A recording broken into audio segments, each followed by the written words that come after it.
everyone. Welcome to another episode of Sideline Banter, brought to you by Women of Fantasy Football. I am Sam Holt, of course, joined as always by my wonderful co-host, Derek Tate. Tate, how are you? We are kicking off conference championships. We are this close to knowing who's going to be in the Super Bowl. Are you ready?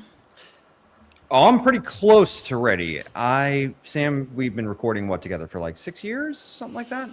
Quite some time? Gosh, yeah, it feels like longer than that, actually. I know it's that difficult to get through every episode with me. It's really a chore. I get it. But I will say that this was the first time in 6 years after you going 4-0 in the divisional round picks and me going 2-2 that I was not excited. I was indifferent about how to feel about jumping on the microphone while you run your victory laps around me today. Does that mean that you think I'm a petty person, that I want to pour salt in the wound because my picks panned out and yours didn't? Because that makes me feel bad. I thought I was a nice co-host with you. Yeah, you are. And that's the thing, is you were one of the nicest, most positive people in the world, which is why I didn't feel like you were going to dance on my grave. But I saw the little subtleties on some of the social media posts, which, by the way, go ahead and follow us. But yeah. You went 4-0, I went 2-2. You whooped me last weekend. So I got to try to get back at it this week. I did. You know what? This means, you have less chances to be wrong this week because there's only 2 games. So that's positive, right? Always the optimist. I'm a glass half full kind of person. Joseph always being encouraging in the chat. Does Tater think Sam is more petty than his petty parlays? Solid question, Joe. Yeah, I mean, why don't you just run with the segment this week? Petty picks from Sam the Prophet. So. See, I think that if anything, this should make your petty parlays this week even more spicy because you are also bitter. Very perhaps, just a little bitter. Quite bitter, and even my kids got one of the picks right, and I missed. I let them pick everything, and Bills. Broncos becomes Buffaloes versus Horsies very quickly. Yes, and of course they both went with the Horsies, and the Horsies won, and you won. And I do all of this analysis, and I believe in my takes. And the women in your life all just know more than you. They all steamrolled me. Yes, they all did. Little to large. All right. Well, before we go into more of that, because there's plenty for us to cover in the conference championships, we've got injuries to talk about on both sides, so lots to cover there. There's, of course, news around the NFL, and most of it having to do with coaching changes, signings. The Titans have officially hired Robert Saleh as their new head coach. So I had to make a table, and I should have made a graphic that I could just pop in here, but I have too many jobs and I lost time. So we'll have to just run through all of these. But in terms of all the vacancies and then all the coaches that are now still available looking for work, we've officially got Jeff Hafley is hired for the head coach as the Dolphins. John Harbaugh, officially the head coach for the Giants. Kevin Stefanski, officially the head coach for the Atlanta Falcons. And like I just said, Robert Saleh is now the head coach of the Titans. Still available, and with further news Monday morning, Sean McDermott is now looking for a job as he was fired by the Buffalo Bills.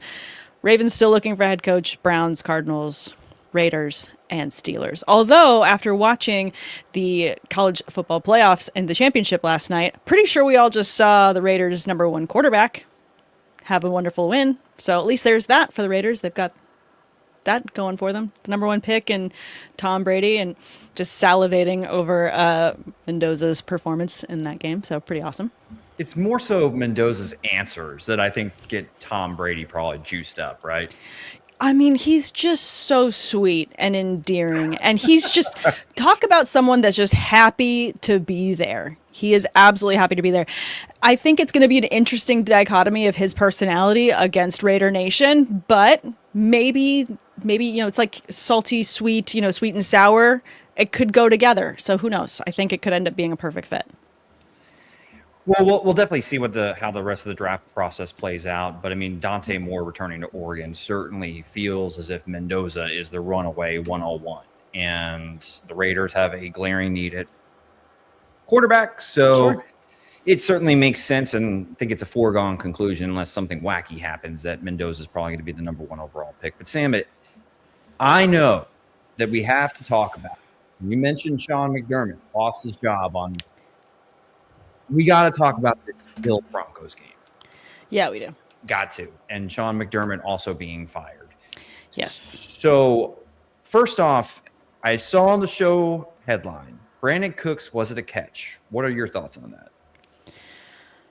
I think if one catch is a catch and the other one isn't, it is a catch. I mean, I honestly wish, and this is something that I think that hopefully can start to be addressed as technology continues to improve, because you've got the sky cams that are now zooming in to the inches on whether or not a ball was advanced, and you can at least see that from the cameras. We have cameras everywhere. Can we not zoom in and at least use some level of tech to throw percentages and radiuses on ball completion in hands as well as body parts down on a field? I feel like we should be able to get there by now, where it doesn't have to be in the hands of the refs and up to people's discretion, where anything can be misconstrued. There has to be some level of the video portrays this level of accuracy. We're going to rely on what the camera is showing more so than what I feel versus what I called. And I don't want to sound wrong on TV, which it sometimes feels like why calls don't move, at least because we're emotional as we're watching the game. That kind of feels like what's happening most of the time. I can understand your desire to want to streamline the process, involve technology a little bit more. I think transparency into the conversations, what are going on with, New York and the referees that are on the field, sure, that would all help. But Sam, I think it just takes away from the real issue here. Yeah. Is the Buffalo Bills fell short again. And Josh Allen, and we love him. He is an ultra competitive, charismatic superhuman on the football field that does things that constantly make you marvel at him. But there's no way that you can convince me that this game in particular, not all of the playoff games in the past, but this one in particular, Josh Allen cost them the game. Yeah. And it's his turnovers, and we kind of chatted about it multiple times that when he has to put on that cape, it's going to be a little bit feast or famine, and there's going to be some peaks and there's going to be some valleys all in one game, and we saw them. I thought Josh Allen made a bunch of great plays to keep the Buffalo Bills in that contest against the Broncos. But I think the fumbles and the one interception, I mean, certainly the Cooks one is, I don't really put that on him. It was a little underthrown, but I'm not gonna kill him for that one, because that was just a great play by Jaquan McMillan, who's probably now going to be, a popular name in the Denver area if they go on to win to the Super Bowl here in the coming years. But ultimately, Josh Allen, it feels like a guy on the Oregon Trail trying to get to the destination, and something keeps going wrong every damn time he gets in the playoffs. And this year, the biggest obstacles that are generally in the AFC that have held him back, and namely Patrick Mahomes and Joe Burrow, weren't there. And it was there for the taking. This game, the Buffalo Bills could have won, but you can't turn the ball over 5 times. You can't. No. The quarterback can't account for 4 of them. No, you can't turn the ball over that much. But I also think that, there's a lot of discussion too with McDermott's firing that, Brandon Beane, the GM, should have been fired. Well, instead he was promoted. So that's a little bit awkward too, because it seems like they can't pick up pieces to help facilitate Josh so that he doesn't have to, as they say it every 5 minutes on the broadcast, put the cape on and save the day. I feel like they're asking too much of him, and he continues to take on too much for himself, and he's causing errors for himself where he has to continue to scramble and do these different things. He needs more weapons than, I love Brandon Cooks, but he needs more than him to try and save him on a lot of these things. And Cooks has been great during the playoffs and had some brilliant catches, but I shouldn't be calling that name out as a top receiver for Josh Allen. There should be more pieces put around him to make him more successful. I mean, So to me, like, if you're going to fire the coach, you need to fire the GM, and you need to rework the system, because you're not even putting pieces around your team to be successful. You've only gotten this far because Josh Allen is as talented as he is, and your defense has had moments and there's little bits, but you're kind of just, driving this car with 3 wheels when you should be driving with 4. Well, look, the Buffalo Bills, Sean McDermott was the teacher that made sure the class always got pretty good grades, along with obviously his star student, Josh Allen. Yeah. But he gets fired while Brandon Beane, who is the administrator, who basically makes budget cuts to funding and curriculum and all the other things that go into the environment of that Buffalo Bills classroom, not only does he keep his job, but he gets a promotion. Yeah, like it doesn't he make got promoted to principal. Like, I think that this year it was more of a roster problem. Yeah. And even last year, it felt like a roster problem. Brandon Beane selected Keon Coleman. Sam, Keon Coleman multiple times this season was a healthy scratch. Yeah. And Brandon Beane also reportedly had the opportunity to acquire Jalen Waddle for a 2027 first-round pick and did not do so. I get that it's a hefty price to an in-division opponent. But you got to play to win the game. You got to put some skin in the game in order to get it. It doesn't make sense. I completely agree. When you are this close and you just have one position that is a glaring need and you have a Josh Allen at quarterback at the peak of his powers, you push your chips to the center and you live if you don't get the job done, because at least he tried. But to not make that deal and roll into this game with like Shakur and Brandon Cooks and Mecole Hardman as like your top 3 receivers is inexcusable, in my opinion. Brandon Beane keeping his job and getting a promotion just feels like organizational malpractice. And just as a contrast, and because I absolutely love this woman, but Carly Ursay-Gordon, the way she's running the Colts, when they were looking at the roster before the trade deadline, and they said, we want to fix this position, we want to fix our corner, we want to fix this, and then she said, they came to her and they said, we're thinking about, making a move here. And she said, well, do you want to Band-Aid fix the problem, or do you want to fix it for long term? And they said long term. She said, okay, then go and do the deal. And they went and got Sauce Gardner. Now he went and got hurt, but that's at least ownership and leadership taking initiative of saying, we have a gap. Do you want to kind of fix the problem, or do you want to really fix the problem? And you don't have that solution minded leadership with the Bills right now. It doesn't look like it, because to your absolute point, and I totally forgot that even Waddle was on the table for them and available, because I've kind of forgotten about the Dolphins this season, to be honest. So like, it would have totally saved Waddle's fantasy value as well. That would have been huge. Can you imagine if that trade had gone through? That would have been a huge spike for fantasy. That would have been really nice from a fantasy football lens, but we keep coming back to Josh Allen, and it's we love Josh Allen, right? We love him, and we want him to. We want to see him win. We know he's been running into the boogeyman that is Patrick Mahomes every postseason, and I think, Sam, why you saw Josh Allen and some of the other veteran players teary-eyed, they're devastated because they knew that this was their best chance. It was, and I don't want to put him in this bucket yet because Josh Allen is too great of a player to ever just rule out. Mm-hmm. But I do think it is very, very, very on the table now that Josh Allen is just going to be one of the players that is an all-time great, a Hall of Famer that just doesn't have that on his resume. I think it's very possible because every year something seems to come up as to why they don't get it done.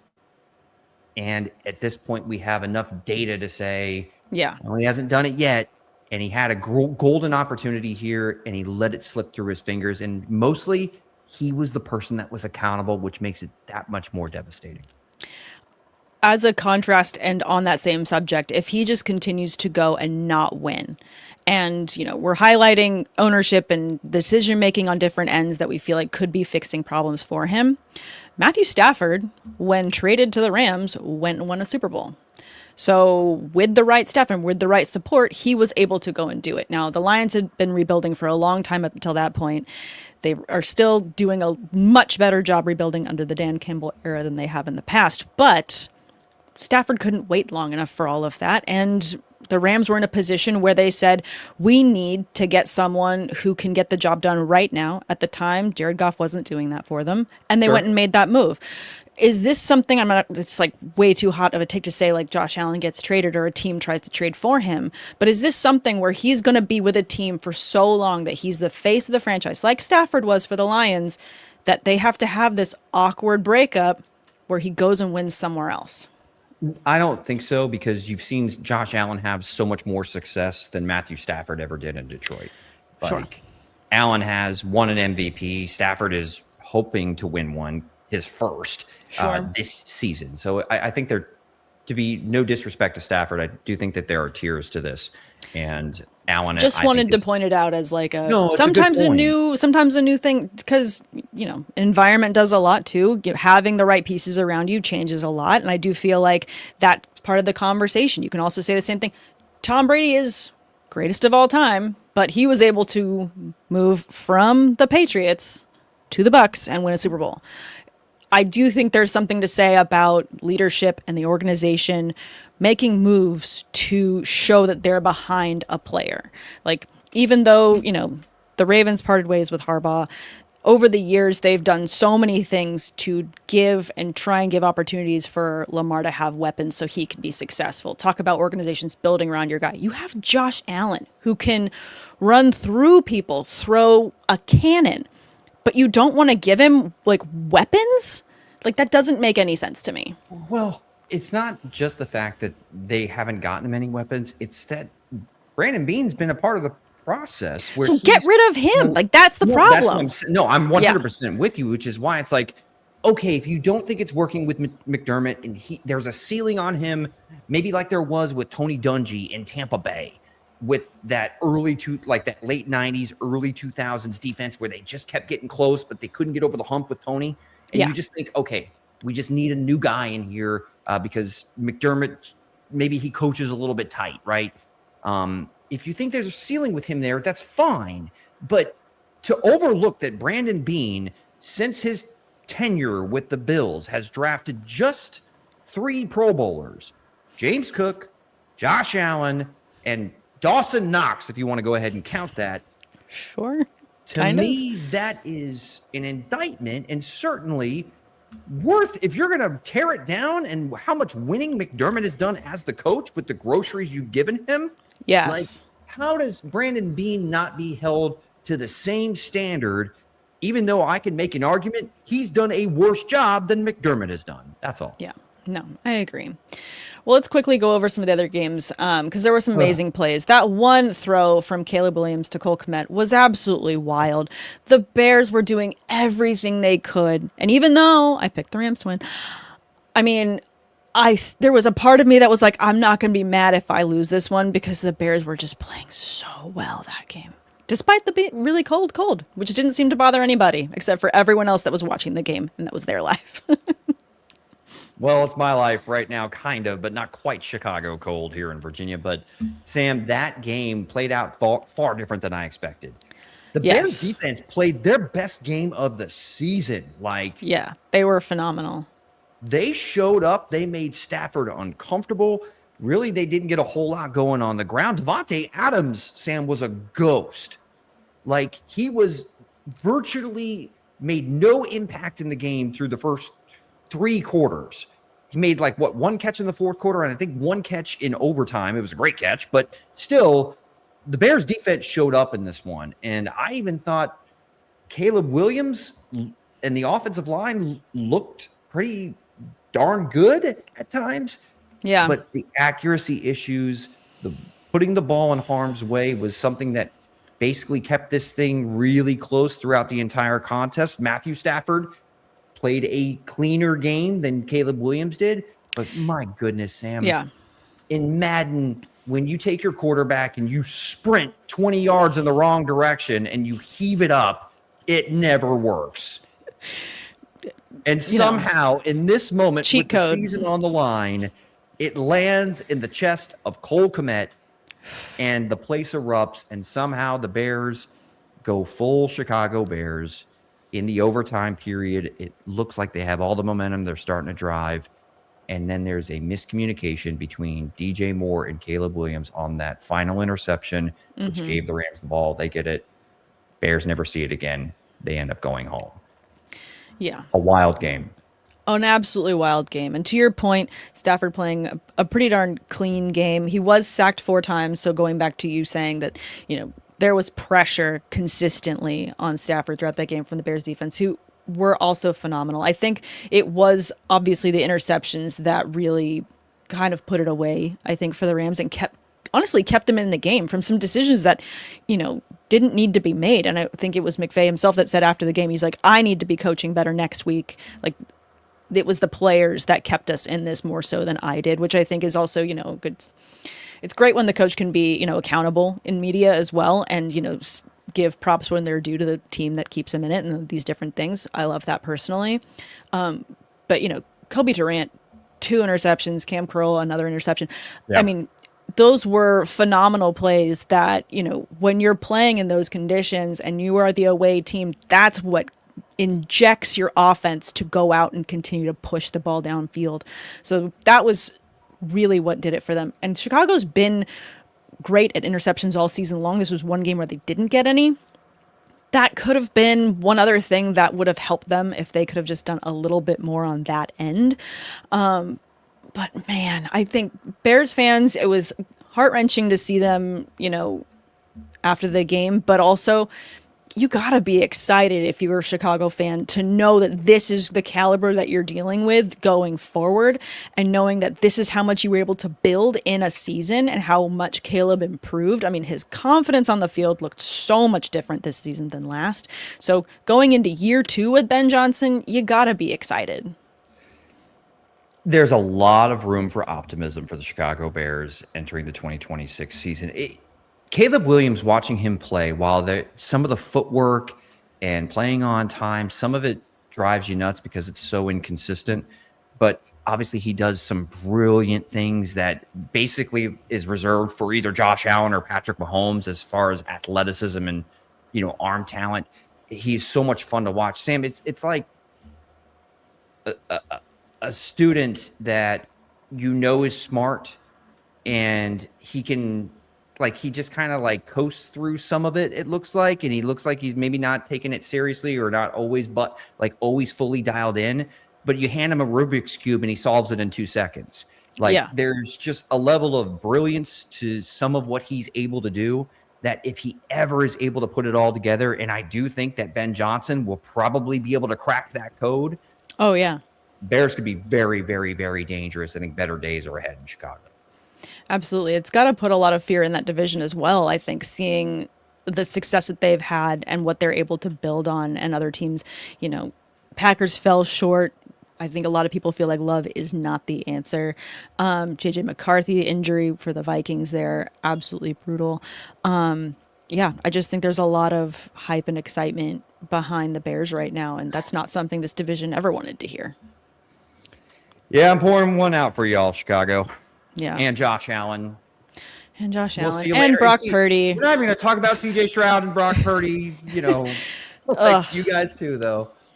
Yeah, it's to all been of a you fun guys. season for not a happy ending for all 4 of those quarterbacks, but no. I mean, the other 2 games, I mean, not nearly as tight as the ones that we just discussed. Seahawks absolutely obliterated the Niners. I mean, this, to me, that game, and maybe that's going into talking about the Broncos as we're going to lead into the championship matchup. I feel like we've had, how many years have we had the total games that we had in season? We're at what, 17 games now?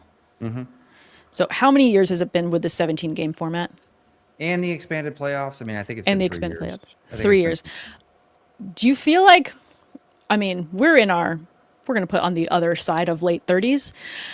When you are trying to marathon something, you start to get gassed if you keep doing the same thing over and over again. Do you feel like we're starting to hit that time? Because the sheer volume of injuries for players this playoff season has been huge. The detriment and the wear and tear, I think, is a huge part of why so many teams have lost so many players this playoff season. And I'm wondering if this is just going to continue to get worse as players continue to try to get used to this expanded format?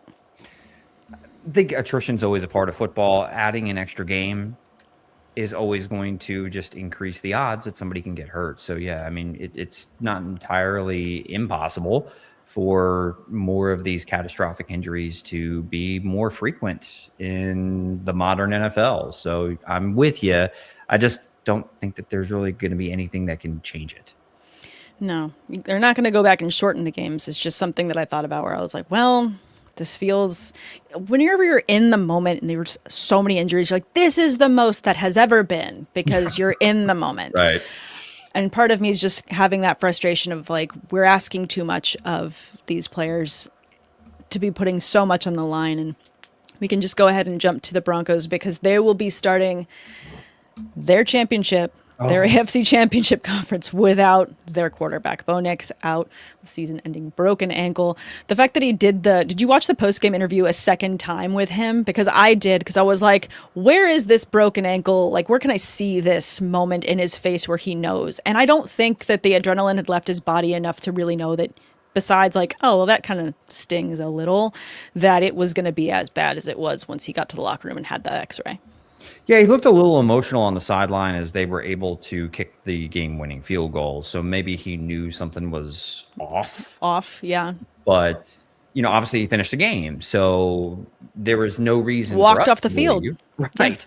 For Walked us off to the field. believe that anything serious had happened. No. But, yeah, no. It's obviously gut-wrenching, like bittersweet is probably the best word to use for the Denver Broncos. They go to the AFC Championship game.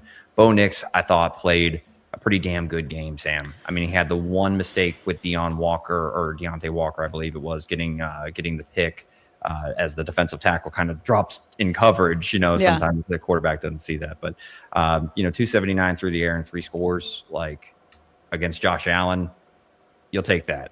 And it's just it's really sad because it takes a little bit of the anticipation, the excitement out of watching 2 second-year quarterbacks and Bo Nix and Drake May being able to face off in the AFC Championship game.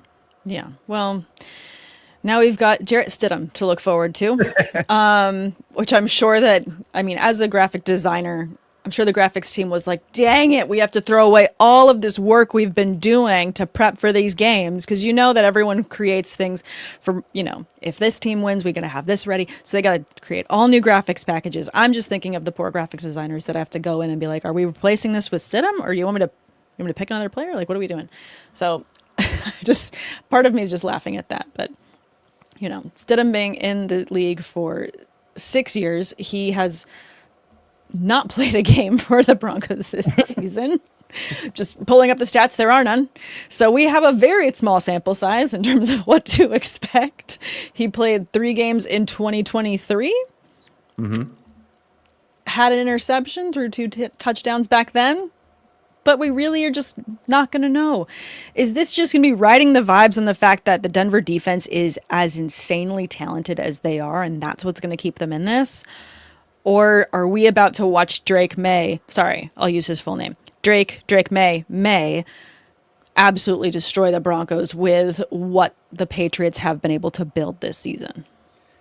Sam, since you went 4-0 with your picks last week, I'm going to go ahead and use the Uno reverse card and ask you, and I'll even say, clip it, who do you think and how do you see this one playing out between the New England Patriots and the Denver Broncos?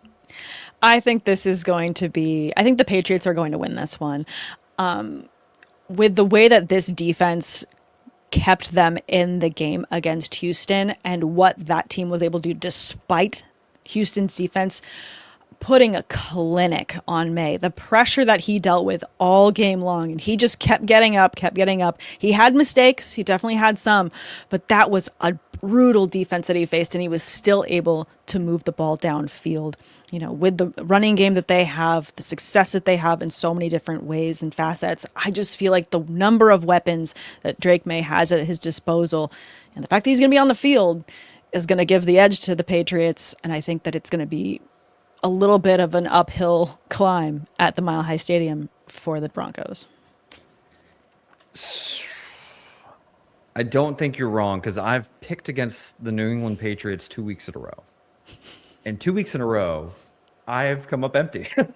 Yeah. So I will say, just as everybody probably expects, New England is going to be favored in this game. And for good reason, because you lose Bo Nix, you have Jarrett Stidham, all that, right? Sure. I thought, though, Josh Allen was forced into some mistakes by this Denver pass rush. And 2 games in a row, Sam, we have seen Drake May get sacked a handful of times. And I know that he's faced 2 other, good defenses and obviously an elite pass rush last week in the Houston Texans. Denver's pass rush is just as good. I mean, maybe you can argue maybe they don't have the top-end talent. Benito's maybe not as good as Will Anderson, whatever. Either way, they can pin their ears back and get after and hurry up Drake May.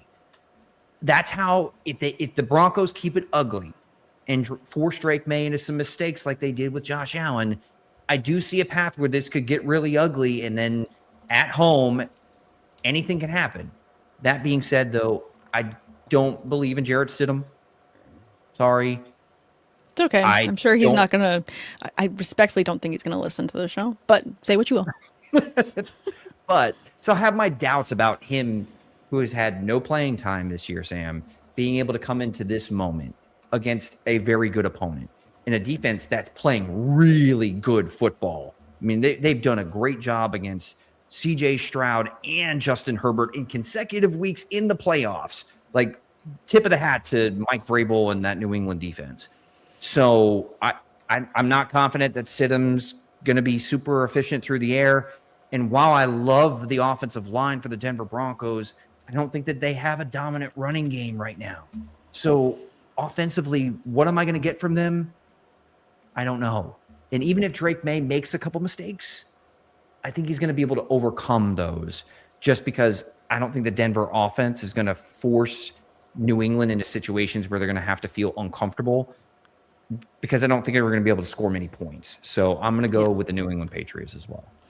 What's going to be your score then? Oh, you're doing the Price is Right thing to me again.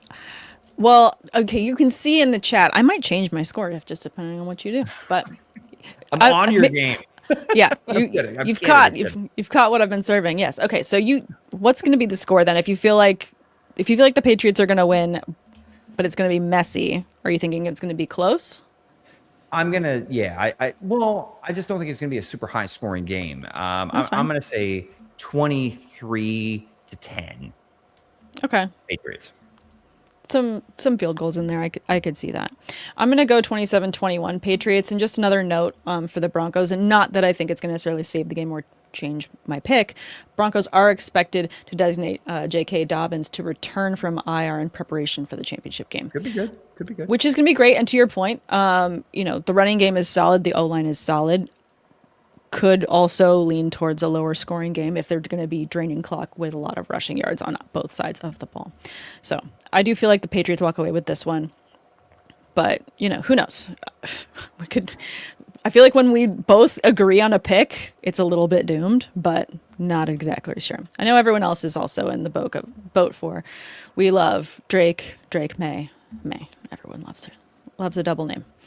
It's almost as bad as someone with 2 first names. I have not joined that party yet. I don't know if I will. It's a bit of a mouthful. I'm not going to lie. I kind of stutter over it, but I power through. All right, let's talk about the NFC Championship game. Obviously mentioned earlier, the Seahawks absolutely trounced the Niners. I'm so sorry to all my friends that are Niners fans, but the Seahawks went out and put a clinic. The defense did, at least. And Sam Darnold didn't make too many mistakes. But the Rams also went out there and they got the win against the Bears. So this one, I think, is going to be the absolute game to watch, because this is Sean McVay's brilliant mind against a Seahawks defense that will make grown men cry. I mean, that's just been what they've been doing all season long. They have been putting hurt after hurt on so many teams, on so many quarterbacks, and so much pressure. Can Stafford stay up long enough and get completions to his amazing receivers? Puka Nacua, is a credible receiver. Devontae Adams, when he's in the red zone and he just gets touchdowns, also fantastic. They have a multitude of tight ends, and they've been running multiple tight end sets. But this pass rush is crazy. I don't know. it's going to be a close one in my opinion. I can see this one being certainly closer than the AFC tilt. And these two teams know each other very well. The Niners and the Seahawks knew each other very well. Yeah. I do think if you would have asked me this maybe 2 months ago, who I thought the better team was, I probably would have said the Los Angeles Rams, just because I trusted Matthew Stafford a little bit more than Sam Darnold. And while that may still be true, Sam, I can sit here and kind of say that I don't think the Los Angeles Rams have looked all that good this postseason. They've gotten a little lucky. A little bit lucky, but and they've made plays when they've had to, right? But, sure, yeah. And I don't want to take anything away from their defense making the plays that they've made, but they barely got past the Panthers, who backed their way into the NFL playoffs, right? Absolutely. And then, they damn near gave that game away against the Chicago Bears. There was a lot of arguments that they were not giving the game away, but they were making it closer than I think that any Rams fan would have wanted to see. But it's also because the Bears were just so good at putting pressure on Stafford. And that's my point. I feel like the Seahawks are going to be able to put an immense amount of pressure on Stafford. And if he has to face that another week, I don't know that they're going to be able to pull a rabbit out of a hat and fix any mistakes that he makes. Of course, on the other side of the ball, you have Sam Darnold that we have to talk about. Yeah, I just think that right now the Seahawks defense is so locked in. They're playing so fast. And, you saw what they did to a 49ers team that just went into the defending Super Bowl champions' house and beat them. That. While the Niners, we get they were banged up, they were still good enough to beat the defending Super Bowl champions on the road. And the Seahawks just made them look like a junior varsity team. They did. So I'm worried about Stafford not being able to sustain drives, and I'm kind of wondering if they have a plan for Puka Nacua that looked similar to what the Bears just did to him, and they're able to apply more pressure on Matthew Stafford. I worry a little bit. I think Stafford will keep him in it, but I'm actually leaning Seahawks. It sucks that they lost Zach Charbonnet. That is a bummer, but Kenneth Walker is certainly somebody that can step up. If we saw him torch the 49ers to the tune of 116 and 3 scores. I don't think that it's a huge loss, even though he's a good player. I'm going to roll with the Seahawks, Sam, at home. This defense is legitimate. The Rams haven't looked right on offense. The only thing that makes me pause saying that, I'm putting all 10 toes in with full confidence, Sam Darnold. Well, on the Sam Darnold note, in this game against the Niners, he was only sacked twice. He didn't throw an interception. So at least there's that going into it. That has been the thing, though. I feel like if he can keep a clean game and keep those interceptions, keep those turnovers down, then this is absolutely the Seahawks game to walk away with. I feel like if Sam Darnold throws 1 interception, it can be forgiven. I think if he crosses that barrier and gets into 2, it's going to be a problem. It's just gonna, as soon as he crosses that line, I think it's going to kind of turn into quicksand, and he's going to get in his own head, and I think that there's going to be issues. Now, is that me trying to bury the lead on who I'm going to pick? Maybe a little bit, but I'm actually going to go with the Seahawks as well. I just think that this defense is absolutely insanely locked in. They're able to do some brilliant things, and we've watched so many other teams go to a Super Bowl with a defense as strong as this one and an offense that can get things done. When he can make those connections to Jackson Smith and Jigba, when that running game can get going, which, by the way, they also lost Zach Charbonnet in this one, so it's going to be Kenneth Walker this weekend. But when you can make this offense work, it does really well. This is also going to be a tough away game for the Rams in Seattle. I do feel like the Legion of Boom is going to be loud in this one. I just think that this defense is too good to bet against. I don't want to bet against the Seahawks at this moment. I'd rather bet against the Rams than the Seahawks. So I'm going to take the Seahawks. I think that I'm going to go a little bit higher scoring on this one. Patriots when I went 27-21. This one, I think I'm going to go 34 to 21. I feel like this is going to be something where the Seahawks come out there and they say, this is our Super Bowl, that we are going to go and grab it and take it from you. And I don't think that the Rams are going to be able to keep up. I'm going to go 27-20. Okay. Seahawks. And I want to go with the Rams. Tyler Higbee, love you. Matthew Stafford, MVP season. I'm pulling for the Rams. Yeah. Just because I feel like this is Stafford's like last best good chance, because we don't know what next year brings. Sure. But yeah, I just want nothing to do with betting against that Seattle defense right now. Yeah. What do you think our odds are of seeing this Patriots Seahawks Super Bowl, just with how we picked it? What are the odds? I mean, yeah. So that would mean we would have Mike Vrabel versus Mike McDonald, right? It's the Mike and Mike. Because this weekend we've got Sean versus Mike and Sean versus Mike, which is also pretty funny. Really weird how that worked out. I know. It's crazy. Really weird. Yeah. But it's also interesting to me, too, that this is a potential that we could see 2 number 1 seeds going to the Super Bowl if it was Broncos Seahawks. But honestly, it would be hard pressed to pick the Patriots if the Broncos had Bo Nix. I just think that's what kind of takes it away. But let's leave that off in the end. And wait, we've got a comment here really quick I want to get to before we go into petty parlays. This one saying, remember when Tom Brady led Pat's dynasty started? It started with a win over the Rams. Guess who Drake May could end up playing? There is a lot of potential. There's a lot of like witchcraft happening with this coming Super Bowl. I could see it. History repeats itself type of thing. The prophecy. Yeah, I could see a little bit of that. Now, I mean, one thing too with Stafford's previous Super Bowl, right?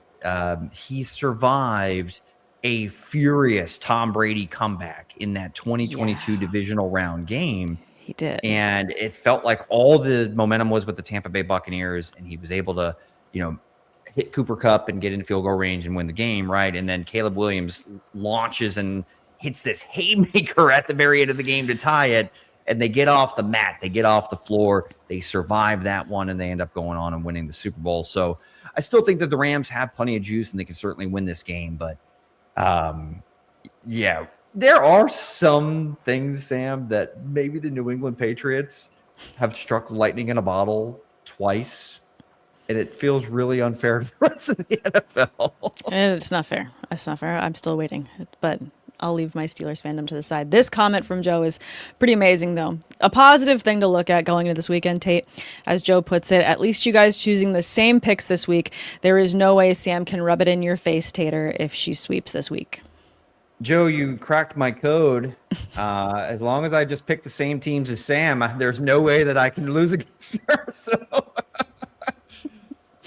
I learned from my lessons. I'm rolling with Sam. So yeah, it's just everyone always just lean with me. I won't steer you wrong. All right, let's go ahead and transition this over to petty parlays. We have 2 games to pick from, but I do feel like there's still so much left in the tank for so many players to have some fun, edgy bets for us. Petty edge. So let's go ahead and kick off those petty parlays. All righty, kids. Welcome to the Tater Parlay of the Day. For the conference championship round, count them with me. 1, 2, 3-leg parlay. That was not my best count imitation, but I digress. Sam, we'll go ahead and start with the one that feels kind of obvious. New England Patriots taking on the Denver Broncos. Broncos lost their starting quarterback. Don't think that the Denver Broncos are going to be able to generate much offense. So who does that probably mean is going to have a pretty busy day at the office? I imagine that is one Ramondre Stevenson.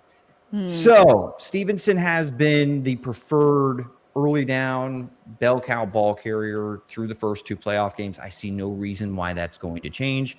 And while this Denver defense is stout, they did give up over 100 yards rushing to James Cook against the Buffalo Bills. And if their offense can't stay on the field, there is the potential for this Patriots offensive line to really start leaning on that defense over really in the second half is where I could see it potentially getting a little bit ugly. So give me 80 yards rushing and a rushing score for Ramondre Stevenson as the first petty parlay of the conference championship round. Tell me, am I crazy? No, I don't think that's crazy. I mean, the Patriots have been leaning really hard on this running game. I do feel like, again, this Broncos defense is incredibly stout, but I do feel like this is absolutely a bet that can pay out.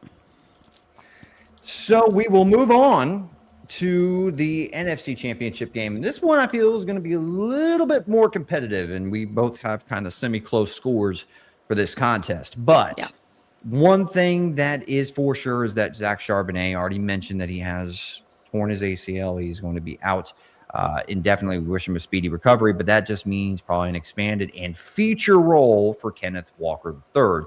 And he's fresh off of a 116-yard rushing performance with 3 rushing touchdowns.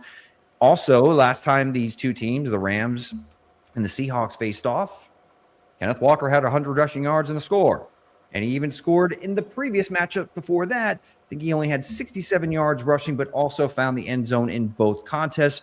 So I am going to go with Kenneth Walker, 2 rushing touchdowns in this contest because he doesn't have to split any of that work with Zach Charbonnet. And I'm going to go a little bit more modest on the line. I'm going to go 80 yards rushing, but 80 rushing yards and 2 scores for Kenneth Walker in this contest. Am I crazy? No, I don't think so. And I think that if the Seahawks get in close, it's absolutely going to be an opportunity for Walker to run it in.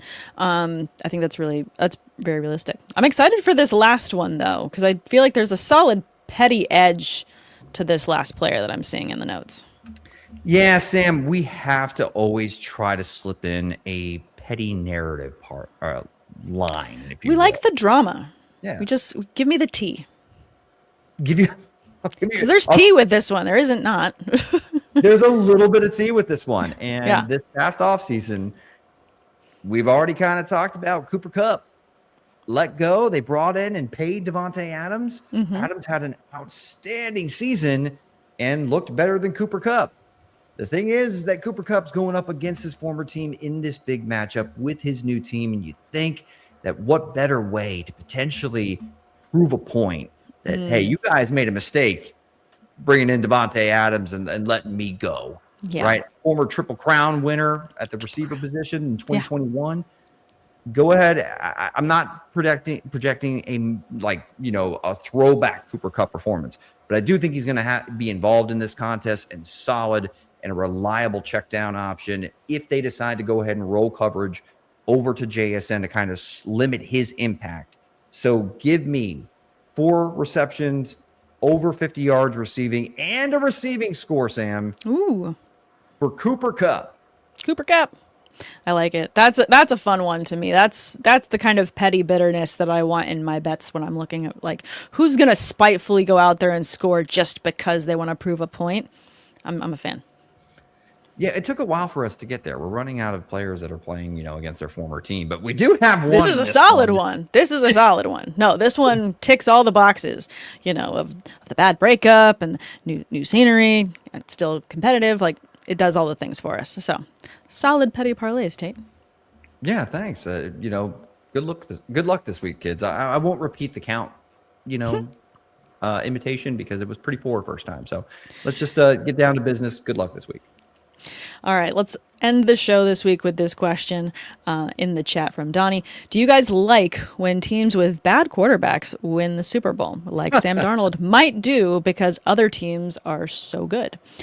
When you look at the quarterbacks in the matchups this weekend, I mean, we're like what we're talking about is we're talking about Drake May, who's having, an MVP chanting season. Still think it's going to go to Stafford. So you've got Drake May, you had Bo Nix and now you don't, and you have Sam Darnold. So we kind of have similar situations here in terms of MVP caliber quarterbacks on either side. And then on the opposite side, I guess if you were looking at the Super Bowl and you had both teams with quarterbacks where you're scratching your head, would be the Broncos against the Seahawks going into this one. I'm not mad about a team making it to the Super Bowl if the entire team has rallied to put up the performance out they have all season and make the argument that they deserve to be there. The Seahawks defense and the way that JSN has played this season, the way that every little part of this Seahawks team has played, I think is a very favorable argument for why they deserve a spot in the Super Bowl. You can make the same argument for the Rams. Everyone's played across the board in different ways. They've had to be really scrappy this season where they've, run into trouble against teams like the Panthers. The Broncos have found a way to make connections across the board in ways that, you only win the Super Bowl if the whole team is there, present, working hard. So I'm not mad if a bad quarterback makes it into the Super Bowl because that means that there's a big chunk of that team that's putting in a lot of that effort. So allow me to go ahead and disagree. No. I was just going to, with Donnie's claim that Sam Darnold's a bad quarterback. Yeah. While he does have a propensity to cluster his turnovers together when things kind of unravel a little bit, sure. Right? And pressure seems to affect him a little bit more than some of the other, I guess, marquee quarterbacks, right? Yeah. I think that there's a reason why JSN had a breakout year in 2025, and it's because of Sam Darnold. Yeah. I think Sam Darnold was the right quarterback for Clint Kubiak's scheme, ran it well. And Sam, a lot of what Sam Darnold was doing too, they had one of the most explosive offenses in the league because he's willing to push the ball down the field and get chunk plays. Mm-hmm. Like, I think Sam Darnold is a good quarterback. Like, sure, maybe he's not top 5, but do I think that you can make an argument for him for 2 consecutive years now? Mm-hmm. He's played really good football, winning really football. Yeah. Like, look at his win-loss record over the last 2 years. Yeah. Like, you can't convince me, it's just everybody else. Like, no, he's got to get some credit. Absolutely. And to all the points that you just made, the ones that we made earlier, where Josh Allen is a top elite quarterback, but he made so many mistakes in this last game. And he was the first one to say them as soon as he went to the podium in the post game. It wrecked your heart to watch him, do that. But you also appreciate him putting that on him, saying, I made too many mistakes. I didn't put ours in a place to win. Sam Darnold has made mistakes, but I do feel like it's those past experiences that he's had with these different coaching staffs that have given him the confidence to continue to push that ball downfield, and playmakers like JSN that keep him in it, and a defense that doesn't understand what the word quit means. I actually wonder if they sleep because I don't think that they know how to stop. That defense is the stuff nightmares is made of. Nightmare fuel, absolutely. for an opposing quarterback. Fortunately, Sam Darnold, he's on their team, so he didn't have to worry about playing his own defense. I would say, if I close my eyes, I can't picture Jarrett Stidham hoisting the Lombardi Trophy. I can't. I can't either. Sean Payton's a great coach.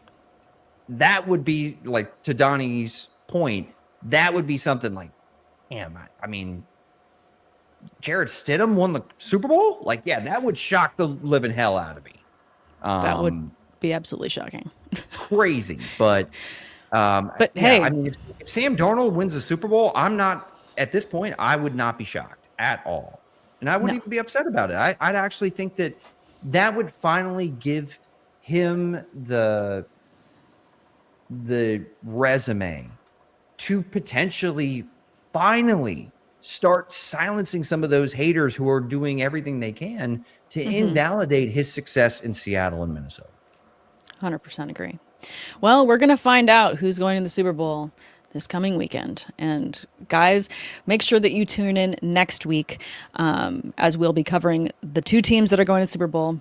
But even more exciting, and a little bit of a brag, sorry, Tate, but I'll be going to Super Bowl Media Week again for my 3rd time, thanks to Women of Fantasy Football. Very excited. Myself, Kelly, Renee, Rosalie Michaels, we're all going to be going out and we'll be covering Super Bowl Media Week. We'll be going to all the pressers, asking as many questions as we can of the players. So make sure that you like, subscribe, follow, comment at me on Twitter, at any of the other girls that you see going on Twitter, so we can get those questions that you have asked and answered by the players in person. And what's really, really fun is the Pro Bowl will also be in San Francisco. So fingers crossed I can sneak my way in there too and see if I can get some questions asked of those players that are going to be attending the Pro Bowl and playing in it. Some flag football. Going to be exciting stuff. Yeah, I'm a little bit jealous. Yes. I got to cover a Super Bowl once upon a time, though, so I'm not going to be greedy. It's okay. No. If you have questions you need me to ask, I just text them away. You know that I 100%. I'll tell you. I'll let you know as soon as I'm going to the different pressers, because every team has their own and they're all separated. And then they have the Monday night kickoff where you see everyone across the field. You let me know. You find me a random player. You give me a random stat, because that's what they love. They love it when you go to them with a question they haven't heard before. It is incredibly fun when you can surprise a player and just bring them a reference that they hadn't seen before. Mekhi Becton, I got to ask him a question last one where I was asking him about his time at Louisville, because my brother went there, so I got to watch him while he was playing there. And as soon as I said Louisville, his eyes lit up. He was so excited to talk about that team, his time there, his experience. So any random facts, and I know you're an amazing researcher, you got any good ones, I will go ahead and ask those questions for you. Challenge accepted. Yeah, give me something random and weird, and I will go bright-eyed and ask that weird question of that player, and you will get that video. I guarantee it. Appreciate you. Of course.